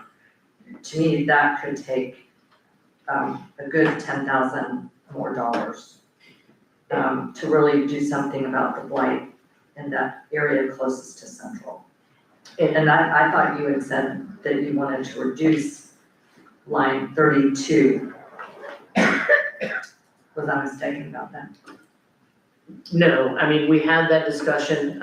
We went back through every line item yesterday. Christina and I had talked and moved some of the funds around, and I misspoke earlier. I'm sorry if I gave you the wrong number. On 43 is the other large one. That is the redevelopment grants, not the housing rehabilitation grant. So 43 is $46,099 is the last line item. Right. That is for the commercial projects. The other one is for the homes, and the homes in that area are limited. Well, no, I know exactly where they are, but they're in the area Let's that ask this lady Christina at was the talking top. about. Christina, what do you see with this with this for the improvement projects? Do you think that we could remove 10,000 of that and put it into the housing? How much do you think we could remove? I agree with Commissioner DeVito, I think we should. Okay. These notes for, the baskets and things are Yes. kind of leftover, Yeah. residual. Of course, we do need money for improvement projects. I would love to see wayfinding, come to fruition. However, I agree with Commissioner DeVito. Okay, how much that do you the believe we should residential- move? How much do you believe we should move out of there into the housing rehabilitation? I mean, I would say at least 10,000. I mean, Okay, and Mayor, Yes. would that have to be done, like when we move the CRA budget, would we have to say which line items we want to amend? Or are we gonna go, When are we just gonna do them Well, now we and have say to what the approve, amendments? so as we approve, Yes, my understanding, correct, I mean, Mr. Holmes, that's correct, because we're approving this budget in the CRA, so if we're gonna make any adjustments to this, that's what we're gonna have to approve in our motion, correct? And then that's gonna go to the right, the commission's budget. so Should Is we? that correct? Are your bottom line numbers changing? I heard you No, indicate that you're gonna no. take, They're not. They're so that's not. what my thought was, they weren't, but No, so, Mayor, this is just a procedural question. Should, as we discuss this, should we have a motion and a second and then discuss any changes as proposed You amendments? can, we can do it however, whatever is your pleasure. I think that's going to be simpler to keep track of, especially for your minutes. Okay, so, I would like to move that as the CRA board, we adopt the 2025-26 budget that's before us dated September 10th, 2025, with any, changes and amendments that we further discuss. I'm saying that I'm making a motion to adopt this and then go through it. Our city attorney said that that would be the cleaner way to go. No, it's to do these individually, so if we're gonna change any of these amounts, is that correct, Don? If we're gonna change an amount, it would be easier that we change it by motion, but she makes a motion, so she wants to reduce 29 to 19 and move it over to this one, that she would make that motion, and at the very end, when we have all those motions and everybody understands, then we would make one motion to approve this as amended. My understanding was we were gonna try to keep this, make it simpler. Yes. To make it simpler, I think you make a motion as to a particular line item. Okay. If there's a second, you approve that motion, and then you have an amended platform that you then ultimately will move to either accept or reject. Thank you for being more concise for me. Thank you. All right, And I so, know it was, thank you. so the motion should be directed to the individual line item. Exactly. So I would move that we, hold on, let's make sure I got the right one. That we reduce, line item 32 in the CRA central budget from 29,475 to 19,475. And then add that $10,000 to the amount in line 42 for housing rehabilitation grants to make that 26,975. Do I have a second? Second. Okay, we have a proper motion and a second. Commissioners, do we have any further discussion on this motion? Seeing none, Madam Clerk? Commissioner DeVito, Aye. Commissioner Moore, Aye. my apologies, Commissioner Lori, Aye. Commissioner Burton, Mayor Myers, Aye. so approved. So approved. Okay. Do we have any other discussions? Do you have something, Commissioner Ward? No, I just, when I wanted to stay. Huh? Go ahead. You were to jump over, you could just stay. Sorry. We're very fortunate to have her tonight. She. I just was thinking about that. that's Don't all. we usually, doesn't the clerk usually call different orders? That's okay. It's okay. Do we have any other discussions? Anything else? Any other changes? I just have one more question then as well for the North CRA, the same kind of issue. In line 53, we have 39,668. And I think that was for, housing rehabilitation grants, and we discussed the blighted residences in the Grove area. And we talked about, again, maybe moving some money from line 54 for commercial up to residential. I Was that believe they moved some changed? because it was at 25,000, so they Right. took it to 39,668. I Right. thought we were taking it back to 55. Christina Marie, how do you feel about that? I agree with that. To take it to 55? Okay. Which line item there? That's gonna be line 53 53. and 54. So are you gonna take it out of, improvement projects? Yes. Is that where you wanna take it out of? Okay. And what line item is it? That's gonna be 52, line 52. That's 18,318. Okay, so we don't wanna take it from 54 for commercial. That's a no, we wanna take it from No. improvement projects, okay? So, and what does, somebody add that for me, please, 18,907, that comes up to 57,000. Do you wanna zero out the improvement projects in line 52, or do No, you? no, No? you just want to How much? bring that up to 50,000, so you're gonna add $10,332. Okay, so we're taking line 53 up to $50,000, and you're saying that, that needs 10,332? So you're gonna reduce line Right. 52 by 18,318, you're gonna reduce it by $10,332. Okay, so I would like to move that in the North CRA budget, we reduce line 52 for improvement projects by $10,332, and we add that same amount to line 53 for housing rehabilitation grants. Okay, do I have a second? I second. Okay, we have a proper motion and a second. Do we have any other discussion? Okay.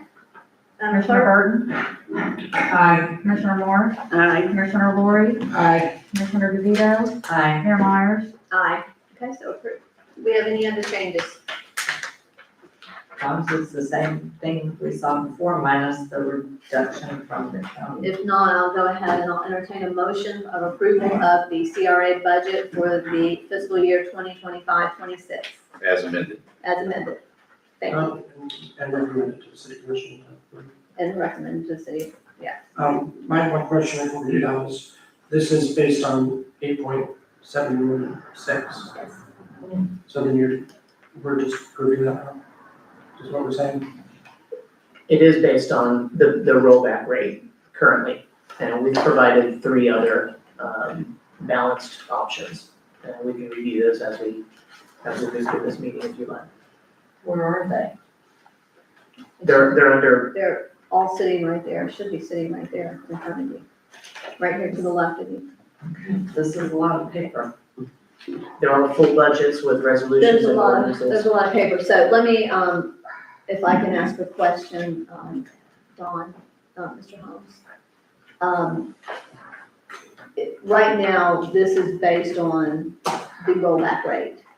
And we're approving it in the CRA to give our approval to the commission, sitting on the CRA board. Right. If for some reason, the commission decides when we go through our millage that we're going to go lower than the rollback rate, can we bring that new amount back to, can I reopen up the CRA?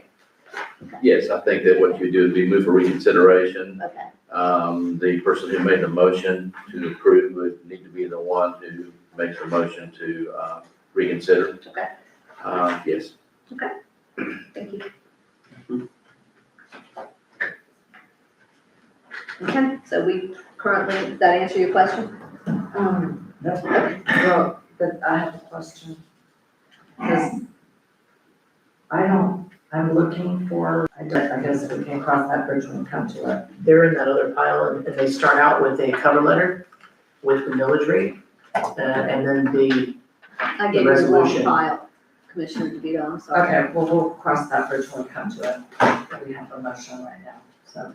Okay, if there's no further discussion, Madam Clerk, if you would please.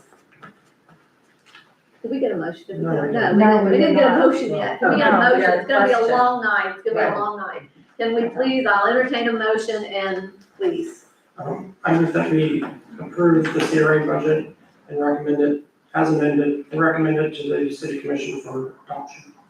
Okay, I have a proper motion, do we have a second? I second. We have a proper motion and a second, any further discussion? None, Madam Clerk? Commissioner DeVito, Aye. Commissioner Lori, Aye. Commissioner Moore, Aye. Commissioner Burton, Aye. Mayor Myers. Aye, okay, so approved, and I'm going to, at this time, close out our CRA, and I'll reconvene our regularly scheduled meeting. And everyone agree that we're gonna take our business items first? Yes. Okay, then let's move on to our business items, please.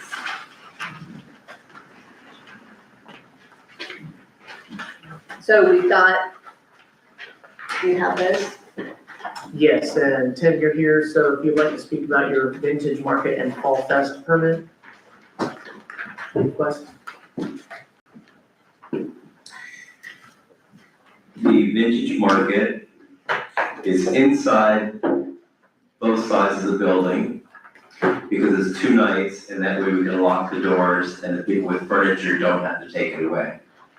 We'll be in the alley, we'll be out front, a couple of little places. There'll be a bloodmobile down the street. We're hoping to get some classic cars. There will be some entertainment over in the market square, some vendors over there that want to be outside. And it's just growing and growing. We're having a lot of nonprofits that want to be involved, such as ARK down the street and ARC of Putnam, which is a different organization that deals with disabled people. I got a call from a Veterans Administration benefits person too. So I think that's good. We're getting these nonprofits to be involved. And of course, Xfinity, one of our Omni presenters is, sponsors, is gonna be there. So the vintage market is the 27th and 28th, Saturday and Sunday. The Fall Festival, we just had a board meeting. It seems like it was last night, but it was the night before. And the decision was to combine, to merge those 2 events, the Fall and the Bike Fest. The Fall was gonna be the 18th, and the Bike was gonna be a week later on the 25th. And the idea was to bring them together. The board voted on that, to do that? They did. Okay, so Mayor, let me just make, can I make sure I understand this correctly? The vintage market stands alone, the fall fest is combined with the bike fest. Correct. Okay. So the Bike Fest application is what it is. It's just that some of the vendors are gonna be, We've already approved the Bike Fest. The Yeah, Bike Fest has been approved. yeah, so there's no change in the Bike Fest. You're just adding the fall market to it. Fall elements to it, exactly. So in a sense, the Fall Festival application can go away. Okay, So that's not in our packet, is it? No. Okay, what we have before us is the vintage market, correct? where do you, can I ask you a question? Where are you going to set up the fall festival? In the market square. No, the Fall Festival is with Bike Fest. So we'll do it probably under the tree or somewhere out there. We have to go with Anna and hopefully Rachel and a couple others and walk it out and figure it out. Because we've got bleachers and the stage and things, other vendors for the Bike Fest. So it is, in a nutshell, Jane's idea is to have our tent and make it look fall, like a little barn or something with corn stalks and bales of hay and things like that. So it's basically just a decor thing. And then the vendors that already wanted to come on the 18th agreed to come on the 25th. Okay. So it's just kind of enveloping it with the Bike Fest. So there's just so many events going on in Putnam County in October, it's very busy. It's a lot. As soon as it cools off. That just caught me by surprise that the board voted on that. Okay. Okay. So I move that we approve the vintage market event application. Okay, do we have a second? I'll second Okay, we have a motion and a second. Do we have any other discussion? it. Nope. Commissioner Burton, Oh, aye. Commissioner Moore, Aye. Commissioner Boyd, Aye. Commissioner DeVito, Aye. Mayor Myers. Aye. Okay, so approved. No, I'm good, thank you. And so Mayor, that's the vintage market is really in 2 weekends, right? It's 2 No. from this weekend. It's September 27th, which is a Saturday, and the 28th. Okay, so I'm saying it's about in 2 weeks. Oh, I'm sorry, I thought you said it was two weekends, no. No, Yeah, it's in a I'm couple saying weeks. it's coming up soon. It's coming up soon, yes, yes. Okay. That's what I was trying to say. Okay. All right, so that's approved, thank you. You want to move on to the lamp post? All right. Much discussion about lamp posts and how it used to be and how it was last year and so forth. So I think at this point, the partnership is going to decorate the four corners here, the four lamp posts here with a fall theme, corn stalks, scarecrows, pumpkin, whatever. And then, right after Thanksgiving, make them a holiday theme. So you're not gonna do it as a competition anymore, so that other, No, it's, the discussion at the board meeting was just too much. All right. Okay, did you so, attend this? Did you attend the board meeting, Yes, ma'am. Christina? I mean, I would like to know, I don't recall, this is the first time I'm hearing that the two events were merged. But I guess we can have that conversation another time. Your approved work plan calls for a fall festival, a separate date from the biker event. It's two separate committees, so I think that conversation needs to continue, because I don't recall that being a formal vote at your board of directors meeting. But again. Maybe it was the meeting before, maybe it was the executive meeting before the board, but I'm pretty sure we discussed it. If it's modifying the work plan that was already voted on, though, I think there's a formality. Well, the work plan's been modified also, besides, I mean, we added the summer markets, that was on the work plan, so, you know, we added to it, Okay. yeah. Okay. It wasn't my decision about merging these two. Oh, I I think the bottom line here is if there's one Saturday and it's not, there's a lot of competition for the fall festival amongst other cities, and then the 25th, we know the bike fest, we want to put the energy into that. So we didn't want to have a poor showing of fall festival.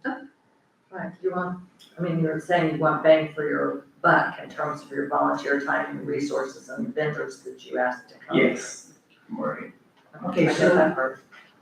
So I think we But we're on the land post. On the lamp post. Yeah. Yeah, let's switch back, Lampposts, so lamp we posts. have to approve, if you're asking us to approve decoration of lampposts, and as I understand it, you're saying that the partnership itself wants to decorate the lampposts that are closest to the four corners on Central and 17, Correct. on east and west, like 1, 2, 3, 4. 1, 2, 3, 4, right. We're gonna take care of those. And if the organizations come through and they wanna do some other ones, okay, but that would be along Central. The feeling the other night was that they weren't committing to that. They weren't saying, I'll take that post, or I'll take that post. There was no discussion of that. Well, we also opened it up to residents in Yeah, I the was gonna past, say. because like Ace Hardware, they always decorated theirs. So that was my question, so we're not opening it up to the public anymore, and I think that is a fundraiser for you as well. I think, Christina, was it $25 for a lamp post, or? Yes, if they got, for one season, it was 25 or 30 if they signed up for fall, and winter, it was Right. 50. There's a deal, but Okay, didn't you agree that the organizations at the meeting didn't want to take it on? The board voted on it, yes, and it was, yeah. so, they okay, decided that that's it just, we're was- just asking, so. It was hard to manage, last year, and, That's what I understand. Okay, do we have a motion? I'll make a motion. Okay, And I guess my motion would be to allow the downtown partnership to supervise the decoration of lampposts on Central Avenue for both fall and Christmas. okay, do we have a second? Second. Motion and a second, do we have any further discussion? And Mayor, I made it very general in case if one of the businesses pops up and says they want to, then they can accommodate them. I'm sure the partnership There's will be no open. like rules that like, certain people couldn't decorate it. It was That's all open to we're everything. We understand. We're good. Thank you. I'm just saying, we could open to Madam them. Clerk, if you would please do a roll call. Commissioner Burton, Aye. Commissioner Moore, Aye. Commissioner Lori, Aye. Commissioner DeVito, Aye. Mayor Myers. Aye. Okay, so approved. Thank you. Thanks, Tony. Thank you, Tim. I think all of your items. Let's move on to Diamond Wireless. Just want to give you an update on Diamond Wireless. We were tasked a little bit ago to get some information on them and find out if any other cities have had success We had a little bit of success, finally getting in touch with the representative over at Palm Coast. We did a little fact find, we had about a 30-minute conversation with him. The takeaways were that the Diamond Wireless company definitely was helpful in expanding the wireless services to the community, of course, with several new towers. They brought in new carriers. Of course, that created better service for their customers, and better reach. They took care of all the expenses. The city actually did not incur any costs. That was a question that I had. And so the city did not incur any costs for any unforeseen expenses or anything for expansions and the additions. Palm Coast did recommend having a specialized company or firm. They gave me a name who they use, that deals specifically with tower construction contracts, and or lease and carrier contracts to review that final contract or be part of that process. I don't know how much that they cost or what their fee is, but he said that these companies, of course, they've been around doing it for a while. And as our attorney knows, he reviewed that original contract. They are very, very good with how they word their contracts. And so we don't want to be tricked into something, of course. It has been a revenue generator for the city of Palm Coast. They gave me a total, of course, they have more towers, they have several towers, but they're bringing in a substantial amount of actual revenue into their budget every year. So that's the giveaway or the summary is that it has been a revenue generator. It expanded cell service for the community. And it's also been a hook for an influx of supporting businesses as well. Okay. Do we have any questions? I do. So I remember this discussion very well. And I think our city attorney said that the way the contract was worded and the way these things work, that we would not necessarily receive revenue until they were able to lease out to other companies. And one of my questions is, if they build the tower, I mean, essentially, we're giving them rights to put it there, whether they get any leases or not. We're in a little bit different situation from Palm Coast because of our population. So I'm wondering, would we have the same success, or would it be a long time in coming? I don't know how we get an answer to that. Maybe ask the company that would consult on the contract. But the other thing that I asked during this discussion, that's more important to me, is would there be any harm in us doing an RFP to see if we get any other offers, or if Diamond would be the only one? You could, if you were soliciting to receive a product that you're basically paying for, in essence, like a contractor. This company is coming into the city wanting to pay us a lease to build a structure and then have subleases and pay us off of those subleases. I'm sure that we can put out an RFP, but would you like to answer that further? I mean, No, I mean. there are other companies for sure. Yeah, I mean, RFP is, as the acronym implies, a request for proposals. Yes. So other companies could make a proposal that was similar with differences or without differences, but intended to accomplish the same result. No doubt about that. And my recollection, without seeing the contract in front of me right now, I don't remember that they were going to actually build the tower right away. They were basically getting a reservation of right. Yes. For lack of a better term. Yes. That's my They recollection. would only build if they had those contracts. If they Correct. got those contracts. That's my recollection. So they were gonna tie up our property, and prohibit anybody else from coming in for that piece of property, in hopes that they got a contract for 5 years, I believe? Was it 5 years? Believe it was, but I don't wanna commit on that, but I think it was 5. They currently have 30 and 50-year leases on the properties in Palm Coast. Yes, ma'am. And those are broken down separately by property, whether it's monthly lease payments or yearly. Palm Coast said they would be willing to share their contracts with us and the contact of the company that specifically deals with these types of of contractors. But I don't think this company would be proposing to enter into a lease with you. Mhm. They're proposing to basically be a finder or potential finder of people who would lease. So I think they did require a minimum term of 30 years on the leases if they procured them. But I think this was not a lease, this was a procurement. For lack of a better term, this was a procurement contract, giving them the exclusive right to market your sites to see if they could secure someone who would enter into a lease with regard to a tower and antennas. That's my recollection. A question I have is, I know the property they were looking at, I also know we own a little sliver down, South 17, outside the city limits, but it's city owned. Have you considered putting it there? That would be a discussion we'd have at a later date, and that wouldn't be a problem. We have not taken it any further other than just fact finding to bring back information for you all. And I think that piece of property is a residential lot. There's other residences that are around it. So I don't know if we'd have to get a rezone and see that. It's just, it's just a little piece. But, so, There's a tower down there already. Right, across it, yeah. Yes, go ahead, Commissioner Peter.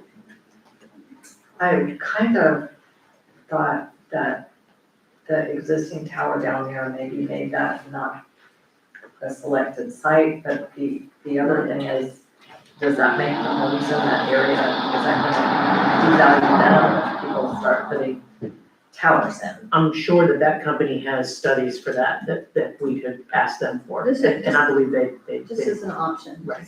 Just, Because they also talked about the South Water Tower. yeah, That's an Correct. option. Yes. There's no transport. just an option, something to think about. Okay, do we have any other questions before we move on? Okay, I guess, where are we with this? Yeah, I'm asking permission to move the process forward with them and allowing them to revise any type of contract or what they have already given to us, and to see if they can, in fact, get any leases. There's two ways for revenue that Palm Coast had told me. Of course, it's the land lease, so they lease the land from us, they pay us for that. And then we get a shared cost of the subleases that they make on the tower as well. I would like to move forward and just to see if we need to put out an RFP, if that's something that the commission would like, we can definitely do that.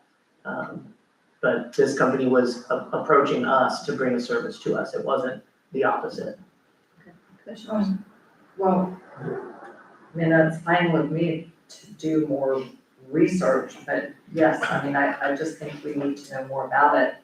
What the Palm Coast contracts look like, what they would be paying us, and whether it's advisable. I mean, I know we're not asking them to paint City Hall, but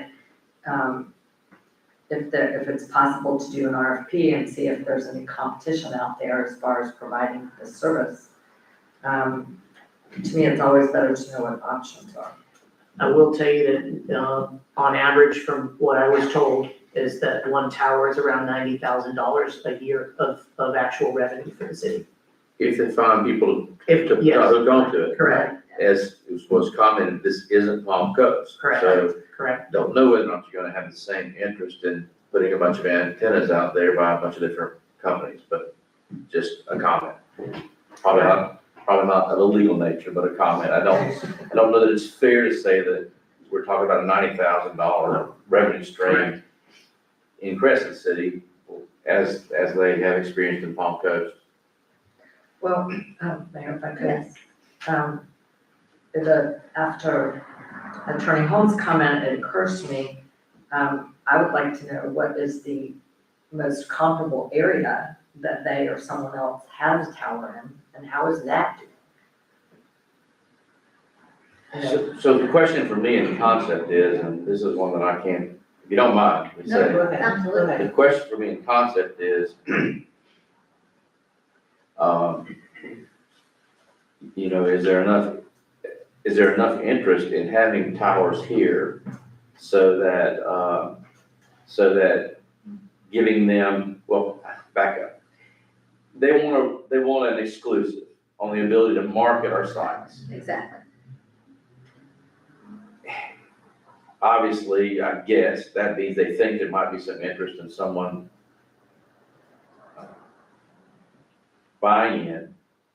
But it may be that, remember that like you said, the cost of building a tower is substantial. I don't even know what the cost of building a tower now is that's capable of holding multiple antennas. But don't you imagine they're not gonna build if they can't lock in a number of different lessees? And there's no promise as to when that happens.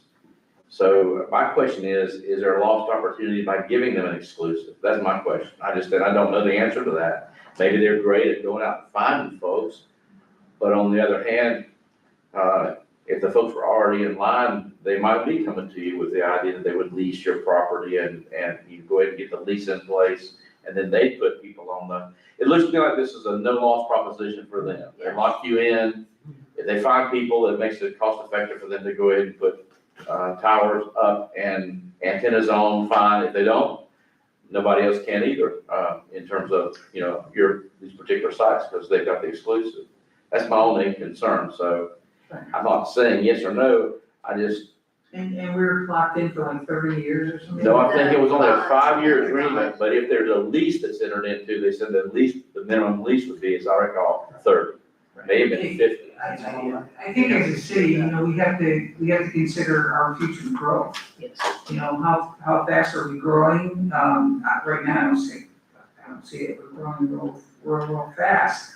But the other thing too is, where this thing is kind of locked in is in an area that's, we're not gonna be able to put houses on, I think they mentioned over by where, Over by our wastewater. yeah, it's by our, yeah. So it's not gonna, get in the way if we want to, put the houses or grow in that sense. But our businesses and everything, we've got to start looking and trying to grow our businesses. They can always use better internet and those kinds of things. So that's really what we have to consider. Now, for 5 years, it might be a valuable thing to kind of see what happens. And then if after 5 years and they don't lock anybody in, it's a done deal. That's the way I'm kind of reading it. Is that correct? Gentlemen, You were lied to. okay. I was watching this at Okay, home. okay. The board never approved any of that you said that. Mr. King, I'll give you a moment, let's finish. I'm done. You've heard. Please, let's not be disrupted. I'm not trying to, pardon me. Don't do that again. Anyway, just getting back to what, 5 years it could be a win for us if all of a sudden we start to grow. I mean, we do have a new school coming in. Our high school's getting bigger. I mean, I don't know, what these towers are gonna be, if they're 5 feet off the ground. Oh, they're pretty tall. They're pretty tall. But, so it could be a valuable thing to us, or it may be a bust. So my thought would be, my biggest concern is the length of the exclusivity. If it were a 1 year and then see what, interest they've had, and that would give them an opportunity to see what interest they've had too. Sure. They'd have an exclusive for you, and I'm just coming up with that amount. You may think a different time frame is better, but if they came up with 1 year, then cool, or you came up with 1 year. But my concern is just, how things have changed in the last 5 years in Florida. Yes. 5 years is a long time in that context, so that's just my only thought. It's not, I look at things though like this, we got a corner lot over here hasn't sold. We've got a bunch of empty buildings up here, haven't sold. I mean, and this has been, a long time. I mean, I've been here now for 8 years and things are still hanging out, so. yeah. And so to just give them 1 year, I mean, I don't think that's reasonable enough time to actually see if we are growing. I know there's a couple things maybe and possibly in the works, but I haven't seen anything kind of all of a sudden. If you aren't growing, then what does 5 years do? I mean, if you're not growing in 1 year, then you're saying we might have 4, well, but that's, But one year, I think, I think with the option to renew, yeah, the option to renew, and then again, we could look at the activity that they've generated with that year. I mean, that's what they're in the business for. And so we just wanna make sure they don't come in and lock us down with us not getting any money to keep anybody else from coming in here that might wanna come in here. yeah, they can come back after a year and report to you, hey, we had Yeah. a number of people make contact, nobody's really pushed the button, but we think we got something working for the next year. You know, we really, that's, that sort of thing, all I would suggest. Yeah. I- So the consensus is that we're going to, And another thing is, I mean, we're a different market, like you all said, and I think you can negotiate any contract. ask city manager to continue to explore this and to bring back, I mean, let's get some direction here and let's move on. Right. So, You want a yes, do you motion? need to say something? I would like to just mention that this conversation has started about 9 months ago when Mr. Brillhart was here. And one thing he did express to me before he left, that this was a good project for the city to move forward on. It's not an opportunity to increase cell phone coverage in not only Crescent City, but South Putnam. And as well as have some, an income stream, whatever the size may be of that, coming in for the city. So I would ask for this conversation to please not be tabled too long, and let's, come up with a decision either way, so. Well, I'm just saying, you know, Their presentation, when they came in and gave their presentation, it was a little different. They're not ready to build. They just wanted to lock down the property and then they would seek out and see what interest they could gain. And so that was a concern, that's a concern. it's a fishing expedition. right, so, That's what it is. Mayor, if I could, yes, in concept, it's a good idea, but we have to think right now, when you're talking about a contract of where the rubber meets the road. Right. Is it a good deal for us? So, So do we let's want give a him some motion? direction. I don't care. Okay. Yes, give us direction. Do I, Commissioner Lord, are you about to make a motion? I was just, go ahead. So I move that we authorize our city manager to continue to look into possibilities of, a lease agreement or other arrangement with Diamond Wireless, to bring information back to us, when he has it. Go ahead and second that. Okay, we have a motion and a second. Do we have any further discussion? No, I think this is we don't need to do roll call on this one, probably. Let's, all in favor, please say aye. Aye. Opposed, nay. Okay. Thank you. Let's move on. Tank for City Hall and the annex. Christina Marie? Do you? Yes, there's 4 proposed paint colors on the wall, the south wall here. Missed it? You didn't see it, Commissioner DeVito? No, I haven't sworn there any, and I got no reply. If we could take a recess break, Yeah, we We should. can we'll take see a what we've got. recess. I'm gonna recess us and, let's start with that flight. for 8 minutes. 8 minutes.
This meeting is back in session. Thank you, Commissioner Moore.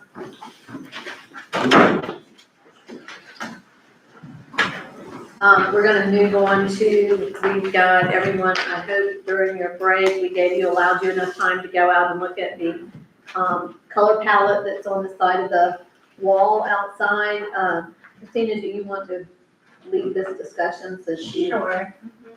As you all recall, we are getting City Hall and the Annex building painted. The painter's gonna start on Monday, so we need, a color choice. Okay. And, would like your input on that. You wanna show us, do you have what, Mr. Cooney? Well, his color was comparable, I do have it in, my office, his color palette, but those were the four, did you see the 4 samples on the wall? Cooney's was the darkest blue. His recommendation was a darker blue. Okay, so you've got little pads there, why don't we just write down what we like, how's that? And then send it in and give it to her, she pick a tally. Or Standing some here signature arguing during about the what we process. want, and whoever gets the most wins. Mayor, I have a It's done. question. Yes. What is the cost of painting City Hall? You approved it, at our last meeting for 15,000 and change, there were 3 bids presented. It's for City Hall and the building next door, both buildings, Right. all inclusive. Then we agreed to move it into our better place, to take it out of our better place. Yeah, good idea. Yeah. Yeah, so that's my concern with the budget. Yeah, so we agreed to take it out of a better place. Is that, how would y'all like to do this? I think if, we Okay, I have guess 4 if you go colors. light green, No. Branch and the tree and 2 down the left and the green area right there at Pat and Lee's house. It was a beautiful picture. Show them others. Here, we'll talk live. We're live, okay. Yes, ma'am. This meeting is back in session. Okay, so you have all our paint colors and Yes. the winner is, The winner is dark blue. okay. Okay, so I'll need a motion. I move that we paint City Hall the dark blue color. I'm thinking, Okay, we have a motion and a second. Madam Clerk? Commissioner DeVito, Aye. Commissioner Lori, Aye. Commissioner Moore, I, Commissioner Burton, no, Mayor Myers. I wanted a different color. I did too, but I'm gonna go with this, with the blue. Oh, yeah, well, I yay. know I didn't have any choice. I love it. There we go. Very good, painted blue. Okay, so approved. All right. Thank you. And the black that you saw, that will be all the trim. That will, it's kind of like, it's more of like a grayish black. Yeah, charcoal. It'll be. Anything will look good that Okay. it's looking right now. Painting of the south tower. Yeah, next on our item under business, so we have utility service company, they've given us a contract, their proposal. This project's been in the works for a while. This is at Lake Street and Cypress Avenue. These dollars are gonna be utilized out of our Better Place plan. And, the bid that we got, or the work order we got is for $131,702. That is slightly under, what we had budgeted for the project, which is always good. I'm asking for permission to move forward with this, have Dawn, our attorney, take a look at it, one over, and execute the contract. They will be, most likely starting sometime, it could be in the middle of 2026, but in our fiscal year, about 30 to 60 days, we were told that they could start on the job at the earliest. Okay. And how long will it take them? I'm sorry, middle of the 2026, it would be 30 to 60 days for completion. That's all. Mayor, I have a question Yes. about this and a concern. So in the budget or in the Better Place plan, you noted you had $20,000 for tree mitigation because you said that, there's oak trees around it. There's actually heritage oaks, there's very significant oaks around there. and you said they would have to be trimmed to give them access. I was not aware if they had to be trimmed. It was brought up in one of our meetings that they were there, and I figured that we would be able to set aside some funds in order to take care of that, having any type of mitigation or protection effort. It's not stated in their contract, but it's something that the city could definitely do, or we could go back to them and have them add it as an additive to their contract. Well, more than just trimming, what concerns me is, they're gonna have to bring in probably quite a bit of heavy equipment, lifts, they're gonna have paint and all that. When the, water main projects were done on Main Street and Prospect, there was an addendum, section 02115, landscape and tree protection, that provided for protection of the tree roots. I think, there's two things that have to do here. It's very damaging to trees to have heavy equipment and chemicals around the roots. And if you look at that, contract language, there were specific standards, adopted and requirements. And I think we need that to keep from basically, seriously damaging those oak trees that are right around the tower. And then the other thing is, and you might, look into consulting with Mr. Chuck Lippy with Advanced Tree Care. He's a master arborist that the city has hired before. He would probably be an excellent person to come up with a plan on how to protect the tree roots. And any mitigation should be done by, a certified arborist or according to any plan, or we may wind up with dead or dying oak trees at that site. So I would just like to move that we make a provision in the contract, that the contractor will agree to a, tree protection plan that the city arranges for. So, I have this. may I say something? Yes, sir. Depending upon what the tree protection plan is, you could have your contractor indicate that it's going to increase the difficulty of the work or increase the cost of the work.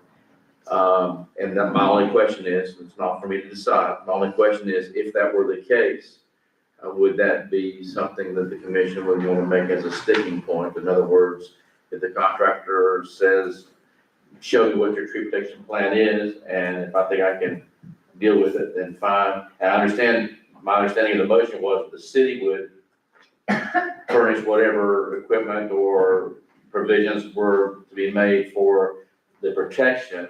My point is that the protection itself might increase the difficulty factor of the contractor in terms of, I don't know what kind of equipment the contractor is gonna be using.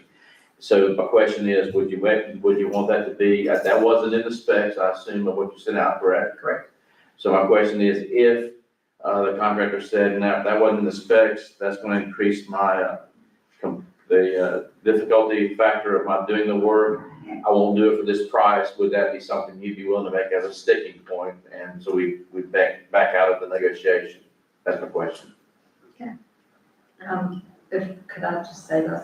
I don't think that it would.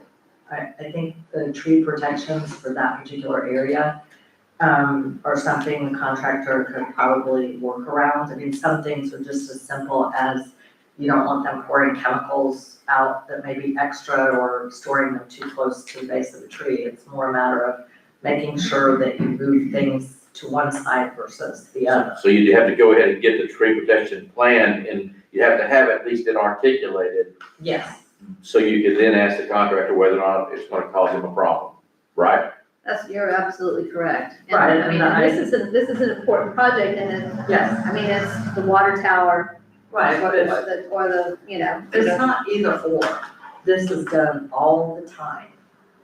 The tree protection plans are developed, for construction projects. They're done all the time. They're in the ISA brochures.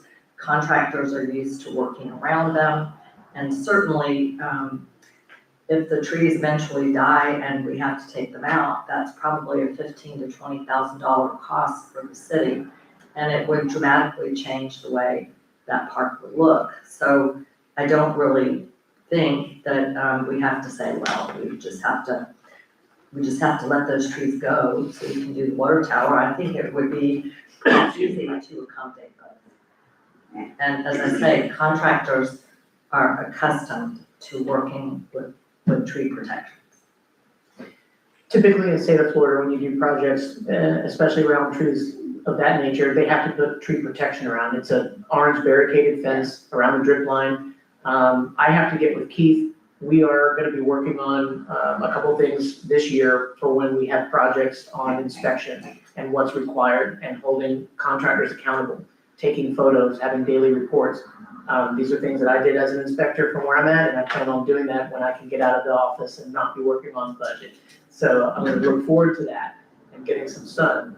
As you can see, I'm a little pale. So I do look forward to getting out into the field, and we'll be looking at those trees. We'll be making sure that they are protected. I can talk to the contractor and I can see if in fact there are provisions that I'm not seeing here. But we'll discuss that, see if there's any cost that's included that we don't see, and I'll get answers back to you all on that. The thing is, we are under a time crunch. I do need to get this executed. We had 90 days before the contract was null and void. If I go and look at that contract time-wise, it was 90 days, and this came in on 7/2/25. So we have to move. Well, you have a couple of weeks. And Sure. I mean, is it not possible to add to the contract that y'all will agree on mutually acceptable protections for heritage oak trees? Entering into this contract, just like Commissioner Burton said, we could probably add an addendum that would cover those. And then again, in inspection, going out when they're working daily, going out there daily, taking photos, making sure they know that the city has a presence there. We will make sure the trees are protected. The main thing is I'm very familiar with the site, and our own Public Works Department as well has not observed the tree protections that are already in our ordinance for a while. Probably something is gonna have to be put down to protect the tree roots. And I'm sure they can work with it. But anyway, so are we ready for a motion? Yes, we are ready for a motion. So, I don't have it. I would like to move that we approve the contract with, what is the name of the organization? It is, Utility Service Company Incorporated, USG Water. Right, with the contract with Utility Service. What? Company. Company, right, and, do you want the amount in there? Yeah, I guess I have to, in the amount of $131,732 to be paid from Better Place Plan funds, with adding language to the contract, that the company will observe, mutually acceptable protections for the heritage oak trees. Second. Proper motion and a second. We have any further discussion?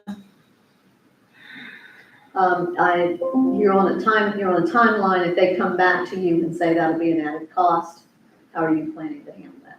I'll bring it to you all on the 25th, for the next meeting. I'll add it to the agenda. I'm gonna call them tomorrow. Right, but didn't you have $20,000 designated for tree mitigation? We have a set amount in the Better Place Plan, so we have funds that we can move around in there. I would say that we budgeted a little bit more than what the contract is here. We'll get to that number here in just a little while. Yeah. Okay. Okay. Sounds good. Okay, any further discussion? Do we have any public comment on this? Okay, seeing none. Madam Clerk? Commissioner Burton, Aye. Commissioner Moore, Aye. Commissioner Lori, Aye. Commissioner DeVito, Aye. Mayor Myers. Aye. Okay, so approved. let's go ahead if we can with Tom, with FMIT. Oh, sure. So I want to bring it to y'all's attention. We did not, in this process, let me rewind back, when I first got here, I was catching up on a lot of emails and where we were on some things. My predecessor had started the conversation with Brown and Brown to solicit them for getting cost on our general liability workers' comp insurance. Everything we've done has been above board. As Tyler can attest, even in our conversations, I've treated both companies with the utmost professionalism. No costs were shared. We did everything very professional. However, I did not follow the protocol with an RFP. What I'm asking the commission to do is in all of our budgets tonight that we're going to be looking at and what's been presented in front of you, the FMIT's proposal at 214,000, correct me if I'm wrong. I don't remember the number off the top of my head. I believe it's 214,000. It's right around there. Yeah. You didn't remember it, then I think it was 208. Don, that's what I remember too. I got no call. Are y'all pulling this leg? We utilize that number in these budgets. So we went with FMIT. I've already spoken with Mr. Tyler with FMIT. I've also spoken with Molly Brand, with Brown and Brown as well. And let them know that we are going, and I'm asking you all to allow us to move forward with their renewal. And we are going to go out with a proper RFP and solicit properly. And we're not locked in our contract. In his contract that we do have, both that we're providing, we do have a 2-year rate lock. It's an option. It's an option, correct. And so we are good. We have familiarity. They do a great job for us. They've been there, it seems, for many things that you all have needed as a commission and the city as a whole. So that's what I'm asking is to go ahead and move forward with their renewal. And that's it. So do we need to vote on that? Yes. Yes. You gotta get it in there. We go ahead and renew our general liability and additional insurance policies with FMIT. I don't know what the hell they are. So is that a 1-year renewal with, Yes, ma'am. okay, so just, So renewing the contract for a year okay. with FMIT. Do we have a second? I'll second that. We have a motion and a second. Any further discussion on this? Tyler, thank you very much. You've been to Crescent City several times. Thank you also for being as competitive as you have in this current marketplace for the city. Absolutely. And hopefully next year, as long as we don't have any crazy storms, we're expecting to see property rates come down again. Okay. So hopefully we can show you the same love next year. FMIT has, and we have definitely needed you in the last few years, and you have risen to that occasion, so thank you. So with that, we have a motion and a second. Madam Clerk, please. Commissioner DeVito, Aye. Commissioner Lori, Aye. Commissioner Moore, Aye. Commissioner DeVito, I'm so sorry, Commissioner Burton. Did I vote? Aye. Second. Mayor Myers, Aye. Apologies. That's okay. I guess here we. I think it's that mask that's on the way. She's keeping us on our toes. Vote often, vote often. Keeping us on our toes. Vote often. Okay, now let's go back to the fun stuff. Thank you. Thank you, Tyler. Thank Go you. to our public, at this point in time, I'm gonna open up our public hearing section of this commission meeting. Mr. Martin. Thank you, ma'am. Getting there. And Mayor, if I'd known that Tyler was gonna visit us, I would have arranged to give him one of our signature native cats. We're gonna come with him. It's not too late, there's probably one out back. I'm good, thank you. There might be one in the car. Back out here.